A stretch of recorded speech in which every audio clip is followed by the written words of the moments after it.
Hi and welcome. I am Katarina and this is my channel, your place for card making, creative inspiration and a little extra sparkle in every project. If you enjoy my content, please subscribe and turn on notifications so you don't miss any future videos. Let's jump into today's project.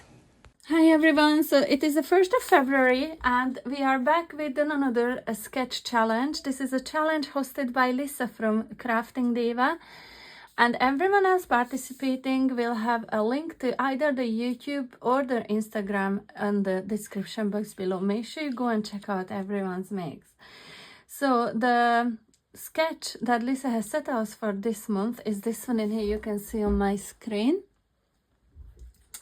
And my interpretation on this one will be a little floral, colorful card. So I have a card base measuring 10 by 6 inches, 5 by 6 inches. From a 10 by 6 inch card, I scored down halfway to create that card base. Then I have a piece of card, this lovely rainbow colored ones, and I took this out of this paper pad from the Pastel Rainbow Delight by Chloe's Creative Cards. Cut it down to 5 by 6 inches so it will cover up the entire card front. And I have edged it with crystalline glitter. You can see all that shimmer all around. So to do that, I just used my pen, glue pen, and dipped it into the crystalline glitter pad. Now I'm going to glue this straight onto the card front. So for the next bit of card, I have this lovely silver holographic card in here. And this one measures 4 inches by 4.5. And I have measured up on this right bottom corner 1.25 inches. I'm not sure if you can pick up on that little dot in there. Well, going to cut this at an angle from the bottom left up to that point in there. And this is going to be my layer for here. I'm going to top this with a piece of white card. And this one measures 4.25 by 3.75 inches, and again from the bottom right I measured up 1.25 inches and I pulled that pencil and I'm going to cut along that down to the bottom left corner.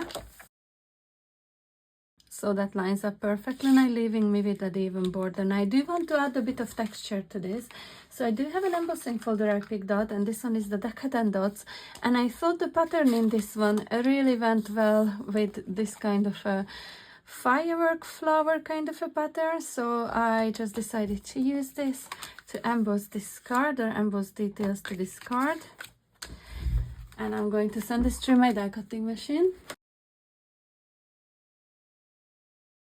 I think I'm going to edge this with glitter as well. So I'm just going to drag my chisel tip glue pen all the 4 sides of this one. Now I have to go back and forth and dabbing this a little because obviously this card is textured now.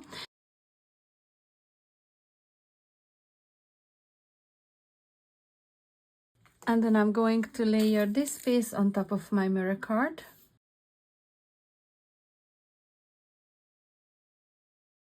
And I'm going to raise these layers on foam pads. I'm going to layer this, just trying to leave an even border on the 2 sides and along the top.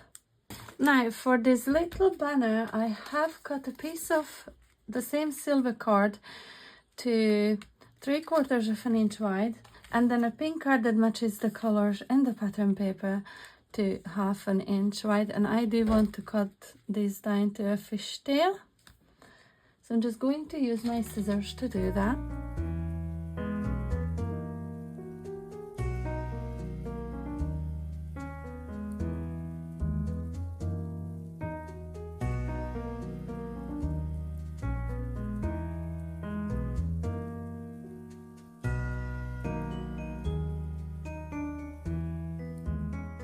Now I do have a flower from my stash which I created quite a while ago, but I do have a video creating these flowers, so I will leave a link to that one at the very end of this video if you'd like to check that out. So I'm going to keep that in there, And then I have two of these gorgeous chipboard pieces, which I was sent a while ago by my crafty friend Monika from Paper Mona. She's in this collaboration as well. And I thought it was time to use some of these. They're absolutely gorgeous, but I do want to add color to this. So I'm going to do some heat embossing, and I'm going to dab this into my embossing ink pad. I'm not actually sure if I need both of these. Let's have a look. That would be nice. I think I'll go like this here. So I not need that bit. So what I'm going to do is, I have this gorgeous green embossing powder by Seth Apter, and this is Castleton. I've used this on my mix before. Absolutely stunning color. You'll see how it transforms once it melts down. So I'm dabbing this into the embossing ink pad. Make sure they are well covered in ink.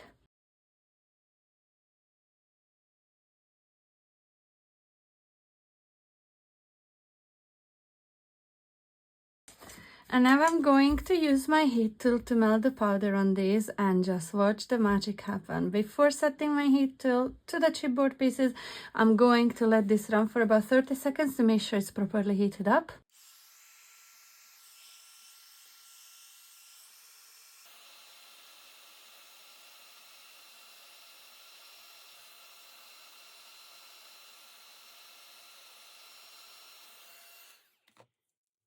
And just look at these absolutely stunning pieces. So I can see that I missed a bit in there. It's still dull. The powder on that little spot, it's still dull. It's not shiny, so that's an indication that your powder is not melted yet. And this is it. How gorgeous is my leaf. Look at these, guys. Absolutely stunning. My hands are covered in glue too. Okay, so let's start the assembly, and then we look about the sentiment as well.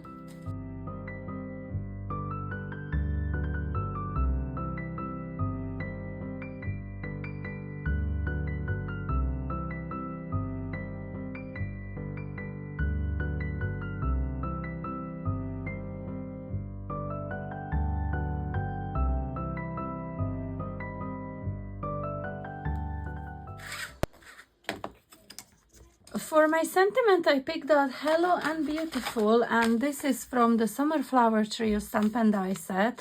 And there's sentiments included alongside the flowers. So this is what I'm going to use. Now, I'm going to heat emboss these with silver embossing powder.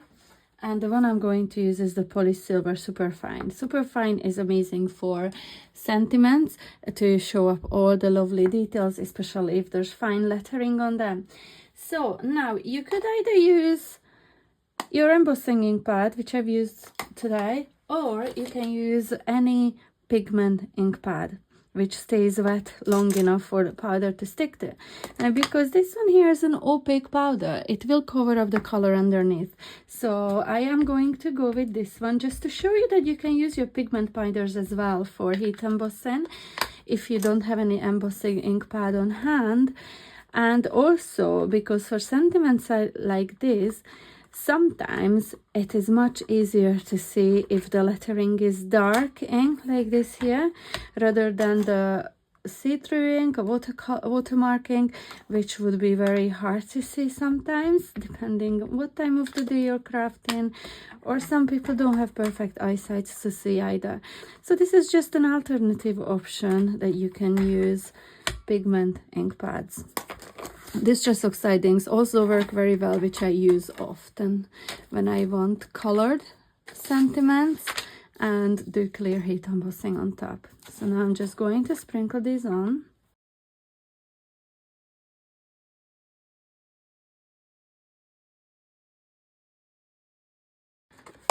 See how lovely and shiny and silvery that is? You would never tell that it was stamped with black ink. So now I'm going to snip around these.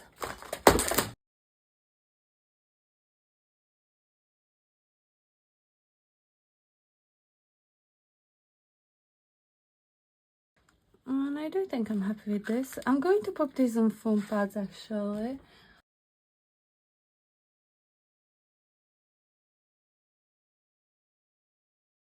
I think I'm going to use some of these little sequins. These are by Spellbinder, and let me see if I can find it. Yeah, this is the Aura Opalescent, and these are so lovely. These are white creamish color, but have some lovely color shining through them. I think this would be lovely additions, and just going to pick out a few to add here and there, just scatter around the card. I'm not really going with any rhyme or reason, just here and there. I think that's enough there.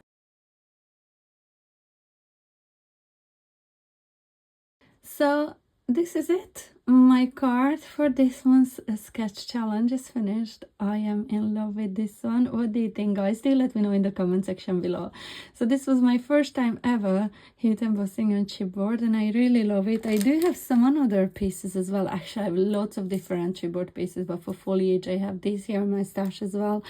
So yeah, I might be coming back to experiment more with chipboard a little bit.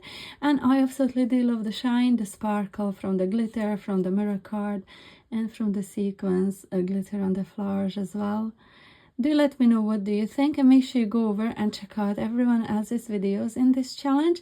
Everyone will have a different take on this sketch, and I cannot wait to see what way everyone else interprets theirs. Thank you so much for watching. I will be back very soon with another video. I know I've been on the quiet side lately on video, on camera, but I've been very busy in the background. I've been just trying to play catch up, I guess, since we were away on Christmas break, and I couldn't participate in last month's sketch challenge because we were still on holidays. So look forward to being back a little bit more busy. I really hope you join me. Subscribe to my channel and hit the notification bell. Make sure you get notified when I upload my next one. See you soon. Bye.